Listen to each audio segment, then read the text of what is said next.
God kväll fantastiska människor. Ikväll så kommer vi ha ett annat format på det här programmet. Det kommer vara lite mer dokumentärstil, liten berättarstund. Förra avsnittet så tog jag upp ett av mina favoritämnen och någonting som jag lägger mycket tid på, vilket är WHO. Jag lägger mycket tid på att utforska vad de jobbar med, hur de gör det och vad de är ute efter. Många märkte att jag använde en stor dos med sarkasm och ironi i förra avsnittet och många gillade det. Välkommen till min typ av humor.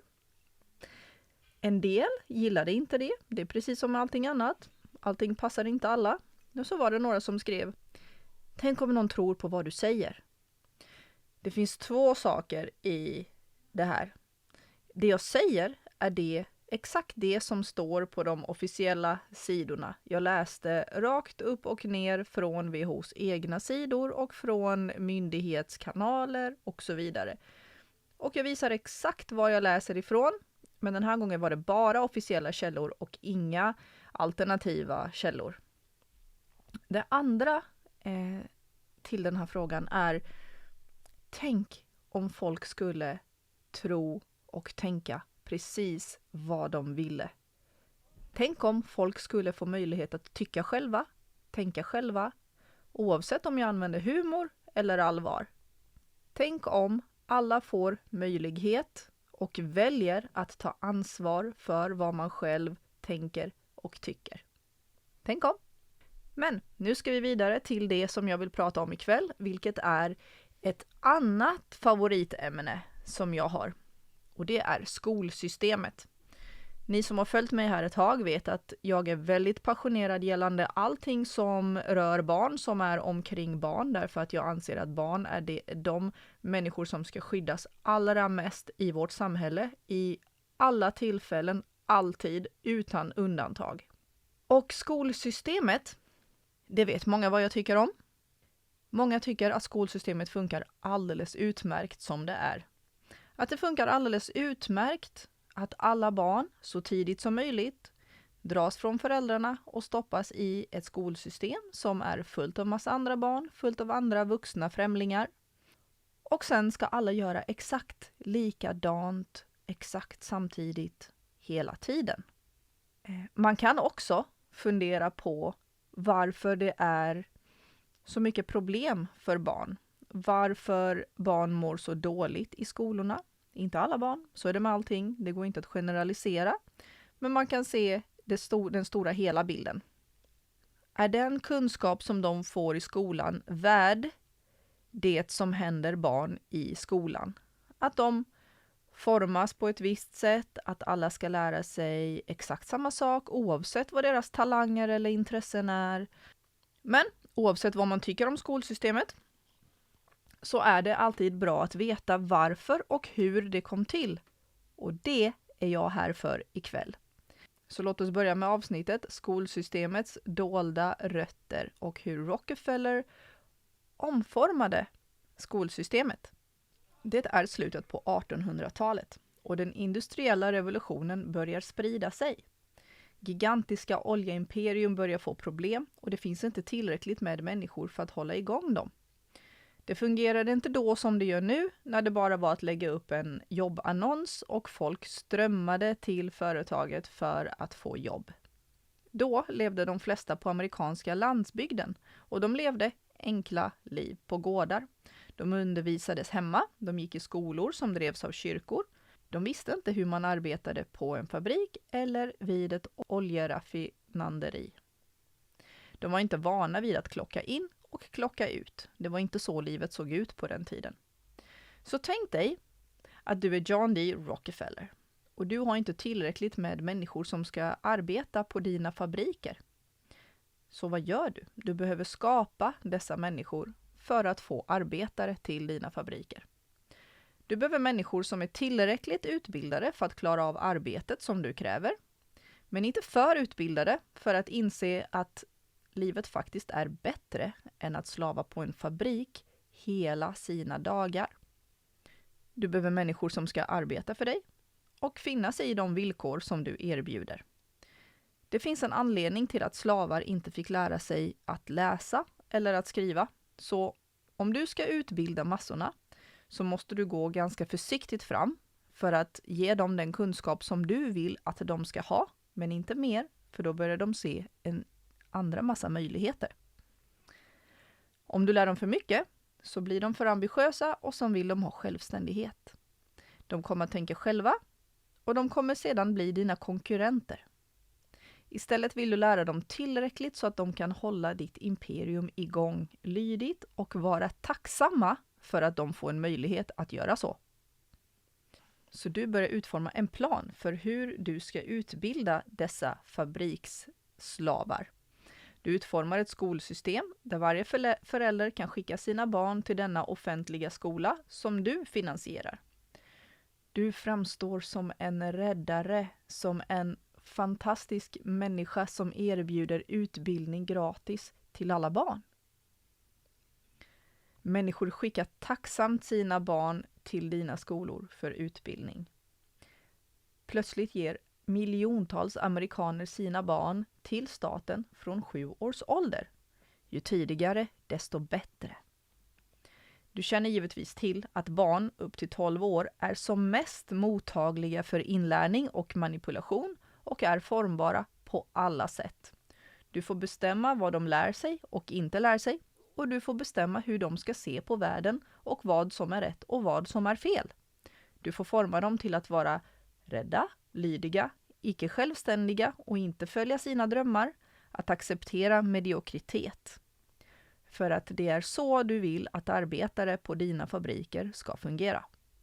Du får lära dem att om de inte följer order exakt på prick så är de misslyckade och kommer att kämpa till sitt yttersta för att bli omtyckta, godkända och accepterade. Det är psykologi. Det visste John D. Rockefeller. Så du behöver alltså skapa ett standardiserat system.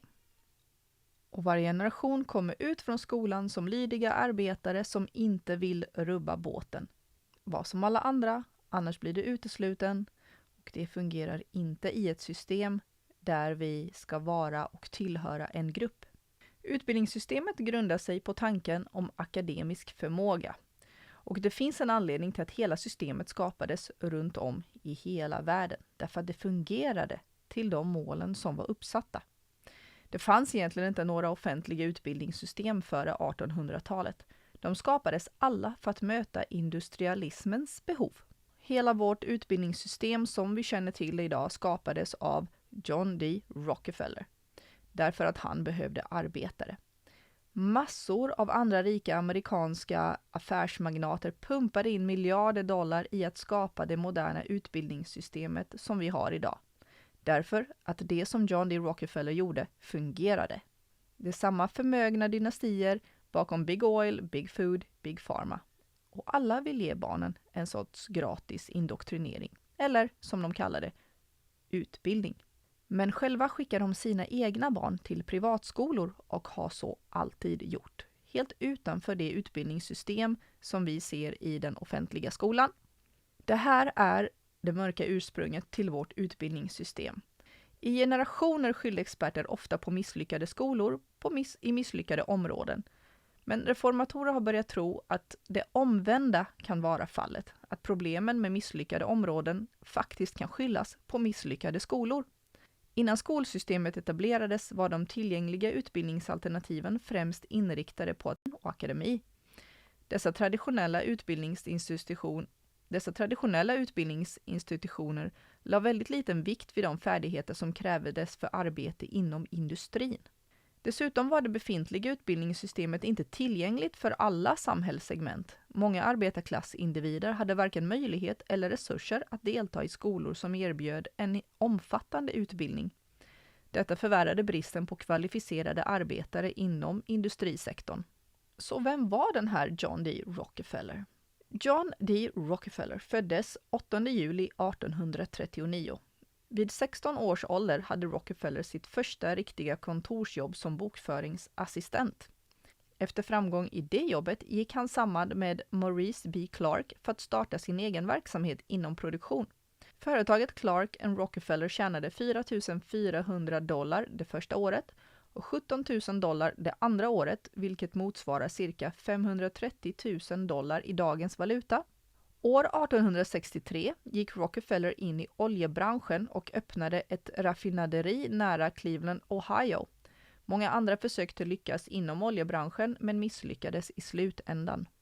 Rockefellers framgång i detta äventyr kan ha berott på att han, till skillnad från andra raffinaderier som behöll 60% av oljeprodukten, som blev fotogen och dumpade de andra 40% i floder och stora slamhögar, sålde de 40% som andra slösade bort som smörjolja, paraffin, vax, tjära och andra biprodukter. Med andra ord, han gjorde sina befintliga tillgångar lönsamma. Rockefeller utvecklade Standard Oil Company och år 1872 hade han köpt upp 22 av de 26 konkurrenterna som fanns i Cleveland. Företaget förvärvade också hela sin leveranskedja genom att lägga till sina egna rörledningar, tankbilar och hemleveransnätverk. Med tanke på den tillväxten så behövde Rockefeller givetvis personal. Personal fanns inte tillgängligt för att förstå industrin. Så som hans företag växte behövde han givetvis personal. Men han kunde inte riktigt övertyga människor till att de skulle lämna sina gårdar, familjer och sina egna lokala matproduktioner till att komma och jobba i hans fabriker. Så han började intressera sig för hur han ska utbilda människor till att arbeta i fabrikerna. Ursprunget till det amerikanska utbildningssystemet kan härledas till något som kallas Preussiska riket. Preussiska riket utgjorde dagens Tyskland och dessa preussare var mästare på att kontrollera massorna. Sent 1700-tal invaderade Preussen Polen och de segrade. Preussen ockuperade nu Polen, men preussarna stod nu inför ett nytt problem. De kontrollerade Polen, men hur skulle de få det polska folket att acceptera sina nya tyska härskare? De behövde på något sätt att få hela befolkningen att kasta bort sin polska identitet och acceptera den kejserliga tyska nationalismen. Men preussarna var inte dumma. De visste att de inte hade någon chans att ändra de vuxnas åsikter. De vuxna var stolta polska människor. Det fanns ingen hopp att omvända dem. Men barnen var en helt ny chans.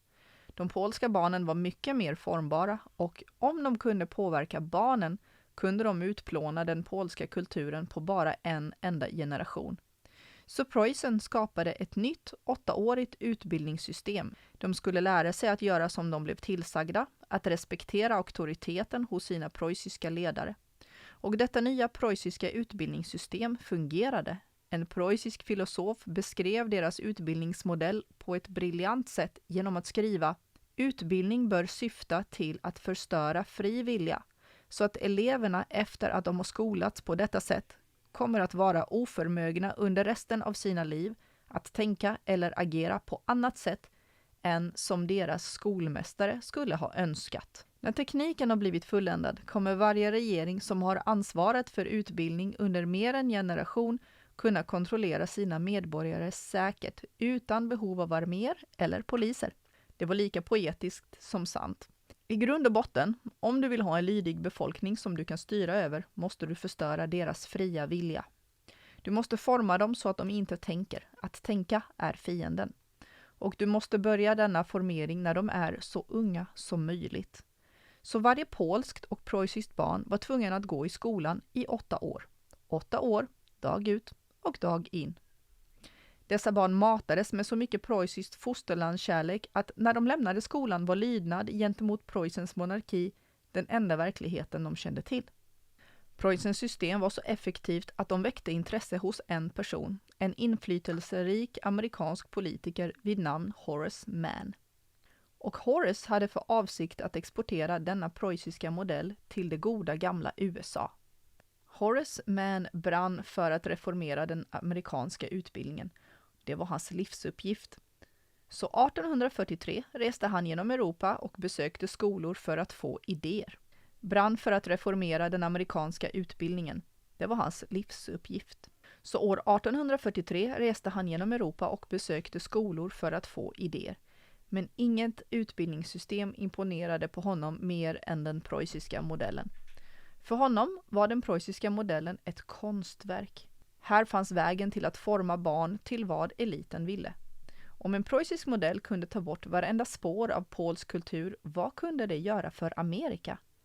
Med preussisk modell skulle det inte spela någon roll om barnen var protestanter, katoliker, svarta, invandrare, ursprungsbefolkning eller till och med ateister, eftersom vi skulle kunna permanent inpränta fosterlandskärlek, plikt och hårt arbete i dem alla.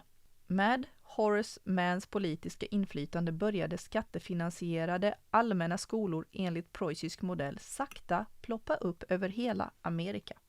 Och sakta men säkert började föräldrar, lärare, de som hade makten och samhället som helhet acceptera preussisk modell som det enda rimliga sättet att utbilda barn och ungdomar. Istället för en stor klass delades skolor upp i separata klasser för barn i olika åldrar. Horace ville också att huvudsakligen kvinnor skulle vara lärare, vilket är varför kvinnor dominerar lärarområdet idag. Lärare skickades till och med till Preussen för att lära sig på plats hur deras system fungerade.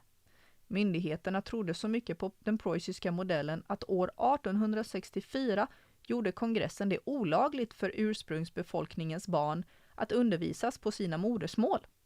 Istället skickades de till avlägsna internatskolor så att lärare kunde döda indianen för att rädda människan, som de kallade.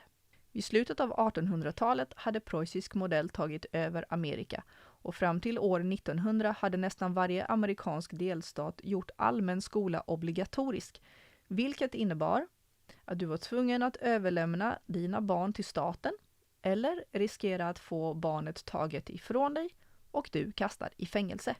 Horace Mann förändrade bilden av den amerikanska allmänna utbildningen för alltid. Men allmänna skolsystemet var ännu inte i sin slutliga form, eftersom även om preussisk modell gjorde underverk för regeringen gjorde den ändå inte mycket för företagare som Rockefeller. Så Rockefeller såg kraften i den preussiska modellen och beslutade sig för att utnyttja och infiltrera det. Vid slutet av 1800-talet var skolan alltså obligatorisk. De använde preussisk modell, men det fanns fortfarande ett jättestort problem. Det fanns ingen standardiserad läroplan att följa, så de flesta barn lärde sig ingenting som skulle göra dem användbara i en oljefabrik eller gruva. Det spelade ingen roll hur undergivna eller lydiga de var om de inte hade den grundläggande utbildningen som krävdes för arbetskraft. Så om du tänker som Rockefeller så inser du att du behöver lydiga arbetare som också var utbildade enligt dina standarder. Så vad gör du? Du går till din närmaste förtrogne, en man vid namn Frederick Gates, och tillsammans skapar ni General Education Board. Utåt sett lät General Education Board som en mycket officiell och bra regeringsstyrelse som övervakar utbildningssystemet i Amerika. Så här och då skapades General Education Board och med sina kontakter fick Rockefeller alltså in General Education Board genom en kongressakt år 1903 med syftet att främja utbildning i USA utan åtskillnad av ras, kön eller trosbekännelse. Det lät ädelt, men syftet vet vi ju redan. Rockefeller trodde på betydelsen av att inpränta disciplin, lydnad och punktlighet hos eleverna. Dessa värden ansågs vara avgörande för framgång under den industriella eran. Som ett resultat la skolsystemet stor vikt på stränga regler, följsamhet till tidtabeller och upprepande uppgifter. Elever förväntades anpassa sig och följa instruktioner utan att ifrågasätta dem, vilket förberedde dem för den strukturerade och repetitiva karaktären av fabriksarbete. Så med 1,3 miljarder dollar och den statliga stadgan i hand gick styrelsen vidare med att finansiera ett stort antal allmänna högstadieskolor. 912 högstadieskolor bara i de södra staterna fram till 1914. Rockefeller finansierade också universitet, medicinska skolor och Ivy League-skolor så att när barnen avslutade sin indoktrinering i högstadiet skulle de fortsätta sin indoktrinering i högre utbildning. Detta är ursprunget till Amerikas kärlek för högskoleexamina. Ivy League är en grupp av 8 prestigefyllda universitet i USA som är kända för sin akademiska excellens, högklassiga forskning och framstående alumner. Och snart började andra affärsmagnater också hoppa in i handlingen. År 1905 grundade Andrew Carnegie stålmagnaten Carnegie Foundation for the Advancement of Teaching. Inte för att han ville att människor skulle lära sig om världen och bli innovatörer, utan för att han behövde förvaltare, operatörer, ingenjörer, reparatörer, smältare och tågkonduktörer.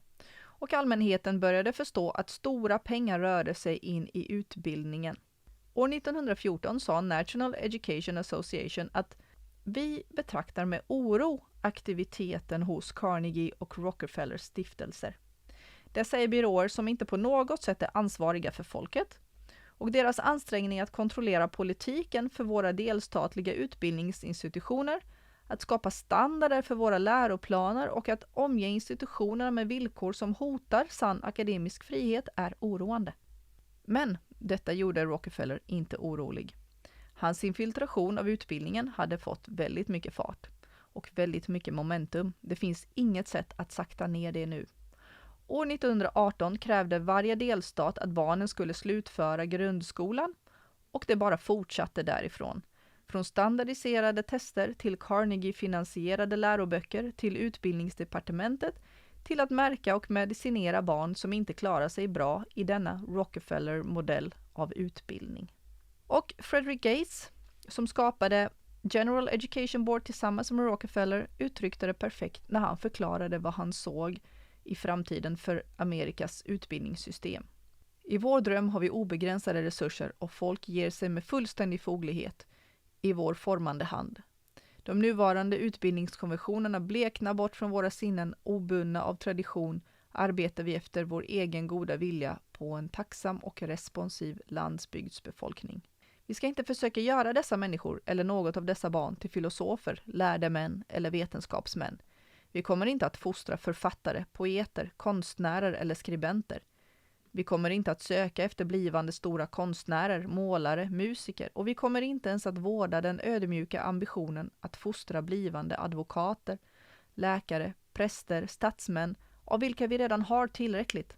John D. Rockefeller uttryckte det ännu tydligare. Han sa: "Jag vill inte ha en nation av tänkare, jag vill ha en nation av arbetare."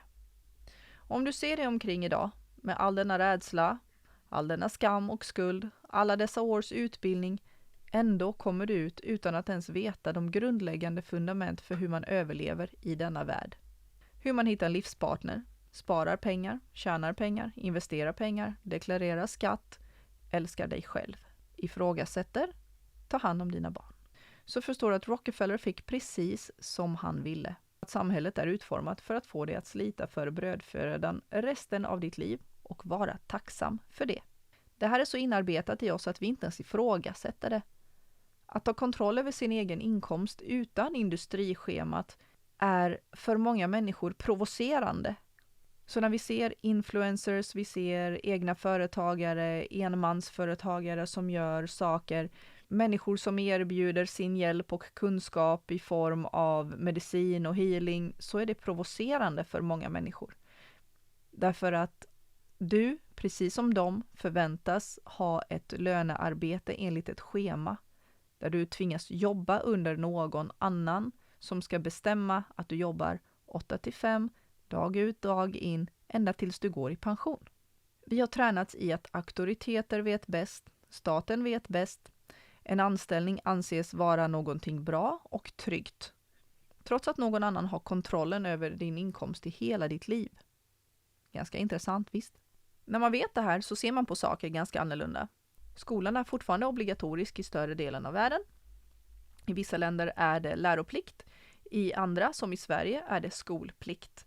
Om inte du lämnar över dina barn till staten, vad händer då? Staten tar dina barn. Vad betyder det? Vem bestämmer över din familj? Saker värt att fundera på. Jag hoppas att du hade en trevlig berättelsestund. Och vi ses framöver på fler sådana här. Ha en trevlig kväll. Gilla, prenumerera. Tack så mycket. Hej då!